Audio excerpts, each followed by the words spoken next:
দুনিয়ার পুরো জীবনটা এটা হচ্ছে লালসাময় একটা জীবন, লোভ, মরিচিকা, মায়াজাল। এই মায়াজালে আমরা আটকে আছি, ফলে মৃত্যুর কথা আমরা ভুলে গিয়েছি। পাগলের মতো ছুটছি, আরো টাকা লাগবে, আরো খ্যাতি লাগবে, আরো যশ লাগবে, আরো দাপট লাগবে। আমার এত টাকা দিয়ে কি হবে? এত সম্পদ দিয়ে কি হবে? এত ব্যস্ততা দিয়ে কি হবে? তোমার স্টপ, থামুন, অনেক হয়েছে। আন্না, থামুন, take a rest, take a breath and think about death. Think that you have to go back to your Lord. একটু বসেন না, একটু ভাবেন যে আমাকে চলে যেতে হবে, চলে যেতে হবে। এই কোলাহল, এই ব্যস্ততা, এগুলো থাকবে, থাকবো না আমি। সাইয়েদনা ওমর ফারুক বলেছেন, মুতু ক্বাবলা আন তামুতু, মরার আগে একবার মরো। হাসিবু ক্বাবলা আন তুহাসাবু আলাইকুম, তোমার হিসাব নেওয়ার আগে তুমি একবার নিজের হিসাবটা করো না। কাগজ বের করে একটু লিখো না কি কি ভালো কাজ করছিলা, যেগুলো দিয়ে নাজাতের ওসিলা হতে পারে। 1 2 3, আর কি কি আকাম কুকাম করছো দেখো না, লিখে দেখো তোমার অবস্থাটা কি। মরার আগে একবার মরো। মরার আগে খাটের মধ্যে শুয়ে শটান করে চোখ বন্ধ করে একবার মরার ভান করে দেখেন কেমন লাগে। চোখটা বন্ধ করেন আর ভাবেন আপনি নাই, কি কি হতে পারে ভাবেন। আপনার ছেলেমেয়েরা কান্না জুড়ে দিবে, আপনার প্রাণের স্ত্রী বিলাপ শুরু করে দিবে, বন্ধু বান্ধবের চিৎকার আর মাতম, স্থানীয় এলাকার মসজিদে ঘোষণা, অমুক এলাকার নিবাসী অমুক ভাই অমুকের ছেলে অমুক দুনিয়ায় নাই। সব আত্মীয়রা চলে আসবে, ফেসবুকে স্ট্যাটাস দেয়া হবে, সবাই সবাইকে জানাবে বিকাল 4টায় অমুক হাই স্কুল ময়দানে আপনার জানাজা। ছুটে আসবে, সবাই ছুটে আসবে আপনাকে শেষ বিদায় দিতে, গুড বাই জানানোর জন্য, আল ওয়াদা, বিদায় জানাতে আসবে সবাই। 4 তাকবীর দিয়ে আপনার জানাজা হবে, অশ্রুসিক্ত জানাজায় আপনার বিদায় হবে। কাঠের খাটিয়ার মধ্যে করে কাঁধে তুলে আপনার কবরে নেওয়া হবে। আগে থেকে খুঁড়ে রাখা কবরটার মধ্যে আপনারে বিছিয়ে দেয়া হবে। বাঁশের কচি দিয়ে তার উপরে মাটির চাপা দিয়ে সব চলে যাবে। ভাবেন না একবার চোখ বন্ধ করে, this is the circle of life, this is the nature of life. এটা সবার হবে, আমার হবে, আপনার হবে। এত মায়া, এত ভালোবাসা কই যাবে? কেউ থাকবে না, সবাই আপনার অন্ধকার কবরে রেখে দিয়ে চলে আসবে। উপরে বাঁশের কঞ্চি, তার উপরে মাটির চাপা, অন্ধকার আর অন্ধকার। এই অন্ধকার যেন শেষ হতে চায় না, শুধুই অন্ধকার, ঠিক কিনা? এজন্য আমাদের চলে যেতে হবে। দাদা গেল, চাচা গেল, মামা গেল, আমাদেরকেও যেতে হবে, জোরে কোন ঠিক কিনা? একদিন মাটির ভেতরে হবে ঘরে মন আমার, কেন বন্ধ দালান ঘর, প্রাণ পাখি উড়ে যাবে পিঞ্জর ছেড়ে।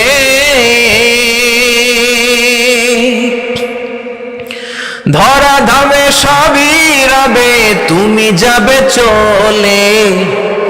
বন্ধু বান্ধব যত, মাতা পিতা যারা সুত, সবই হবে তোমার পরে।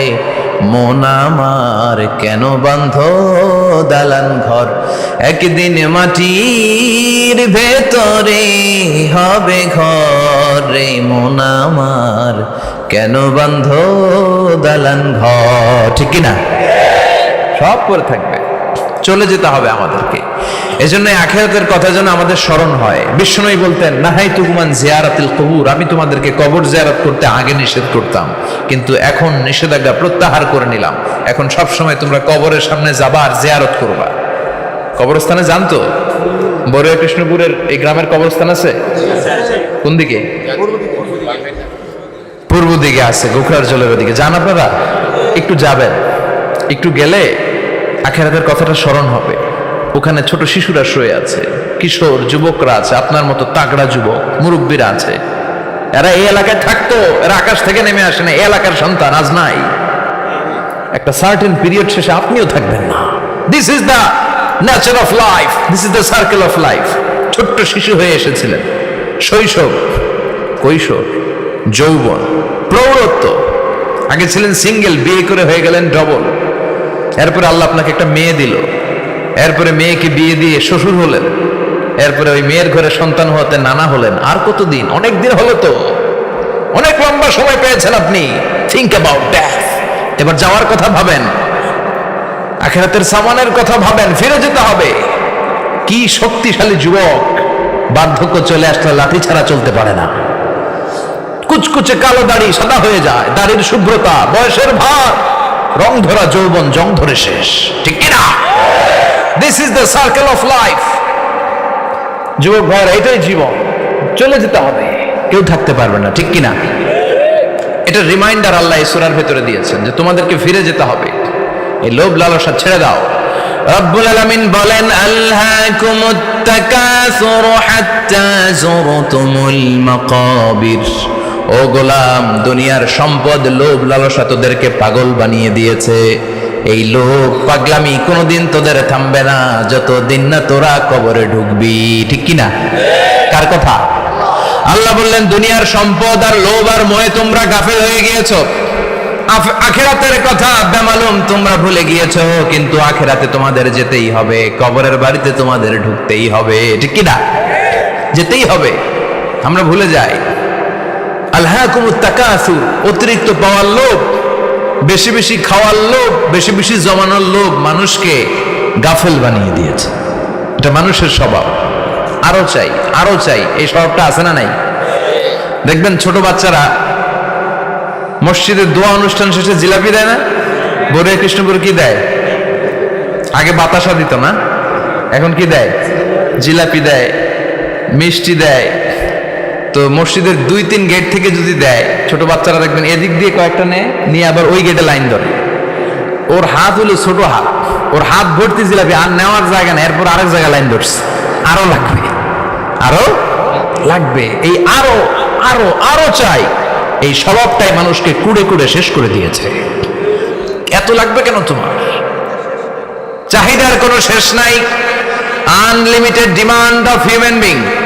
যার আছে বেশি তার চাই বেশি, যার সাইকেল আছে তার হুন্ডা চাই, হুন্ডা আছে তো প্রাইভেট কার চাই, প্রাইভেট কার আছে তো প্লেন চাই, প্লেন আছে তো হেলিকপ্টার চাই, হেলিকপ্টার আছে তো ওইটা চাই, ওইটা আছে তো সেটা চাই, ঠিক কিনা? এলাকার মেম্বার যে হয়েছে চেয়ারম্যান হতে চায়, আছে না নাই? চেয়ারম্যান সাহেব এমপি হতে চায়, আছে না নাই? এমপি সাহেব মন্ত্রী হতে চায়, আছে না নাই? মন্ত্রী সাহেব প্রধানমন্ত্রী হতে চায়, আছে না নাই? কিন্তু এই দেশে সুযোগ নাই, কথা কন। এই দেশে প্রধানমন্ত্রী সিলেক্টেড, 2-3 জনের বাইরে কেউ প্রধানমন্ত্রী হতে পারবি না, ঠিক কিনা? আমার এই জীবনে তো আমি 2-3 জনই দেখলাম। বেগম খালেদা জিয়া, মাননীয় প্রধানমন্ত্রী শেখ হাসিনার ছোট্টবেলা দেখেছি এরশাদকে, আমরা তখন ছোট। তো মানুষের চাহিদার কোনো শেষ নাই, যার আছে বেশি তার চাই বেশি।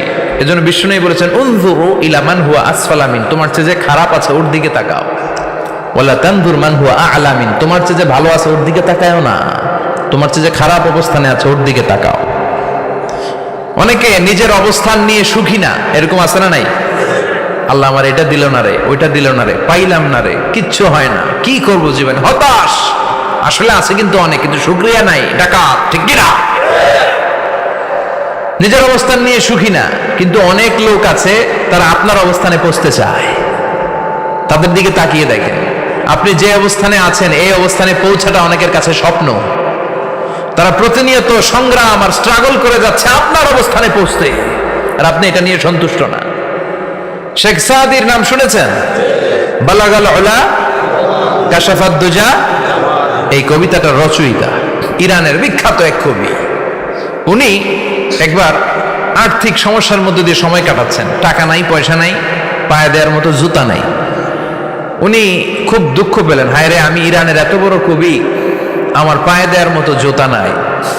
দুঃখ ভরা মন নিয়ে রাস্তায় হাঁটতে বেরোলেন। হাঁটতে হাঁটতে হঠাৎ দেখলেন একটা লোক শুয়ে শুয়ে কাঁদছে, ওই লোকটার 2টা পাই নাই, পাই নাই। উনি সেজদায় পড়ে গেলেন, আল্লাহর কাছে ক্ষমা চাইলেন, আল্লাহ অনেক দিয়েছো, শুকর আলহামদুলিল্লাহ।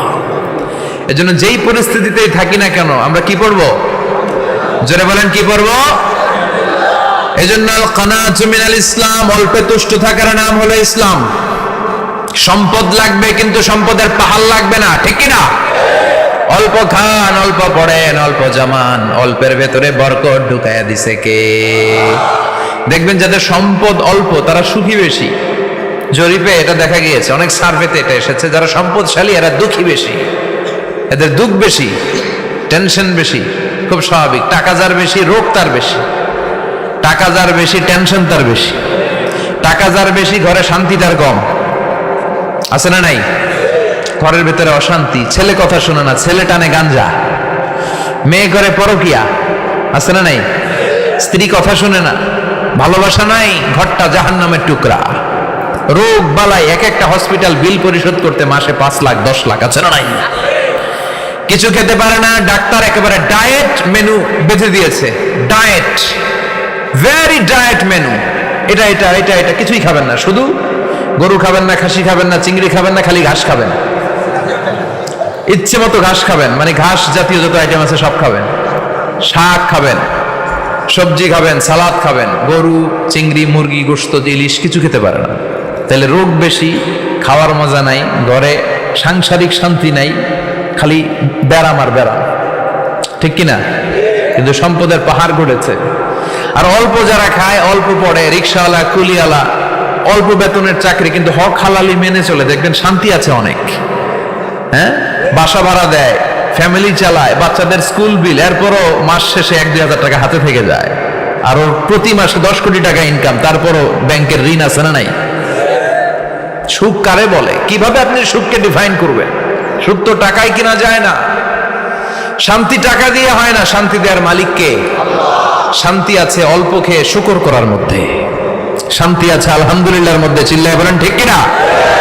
এজন্য অল্প খাবো, অল্প পড়বো, অল্প জামাবো, অল্পের ভেতরে বরকত দিয়েছে কে? দেখেন, ধনী ভাইরা খেতে পারে না, কিন্তু রিক্সাওয়ালার কি সমস্যা হয়? রিক্সাওয়ালারা সব খেতে পারে। কুলিওয়ালা, দিন মজুর, এরা একেবারে স্লিম, সুঠাম দেহি, মেদহীন পেট, পেটে কোনো মেদ নাই, ভুড়ি নাই। আর কোটিপতিদের মেদ আছে না নাই? এত বড় বড় পেট। ঠিক কিনা? আমাদেরও পেট আছে, তবে হালাল পেট। এটা হারাম টাকা দিয়ে এই ভুড়ি বানাই নাই আমরা। ছেলে বলেন ঠিক কিনা? রিক্সাওয়ালা, কুলিওয়ালা নিজেও নামাজ পড়ে, বউও নামাজ পড়ে, বাচ্চাটাও নামাজ পড়ে, রিক্সা চালায় আর জিকির করে লা ইলাহা